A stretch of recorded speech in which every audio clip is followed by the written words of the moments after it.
ఈనాడు కూడా చాలా మంది ధనవంతులకి కడుపు నిండా కంటారా నిద్ర లేదండి, నిద్ర లేదు, సరైన భోజనం తినరు, వాళ్ళకి రకరకాల రోగాలు. ఇంకా మనమే పేదవారమైన మనమే చక్కగా కష్టపడుకుని ఆ పూట తిని తృప్తిగా బ్రతుకుతూ ఉన్నాం. కోటేశ్వర్లకు నిద్ర లేదు, మనశ్శాంతి లేదు, రకరకాల భయంకరమైన రోగాలు వచ్చి అర్థాంతరంగా హార్ట్ అటాక్లు చచ్చిపోతూ ఉన్నారండి.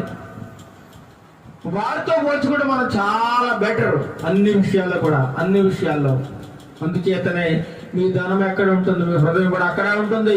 ధనవంతుడు దేవుని రాజ్యానికి వారసుడు కాదు. పరలోక రాజ్యంలో వాడు ఏ మాత్రం ప్రవేశించే అర్హత లేదని దేవుడు స్పష్టంగా తెలియజేస్తా ఉన్నాడండి. కాబట్టి ఈ లోకములో ఉన్నటువంటి వాటి మీద మన మనసు పెట్టుకోకుండా, క్రిందున్న వాటిని వెదకుండా పైనున్న వాటిని మాత్రమే వెదకాలి.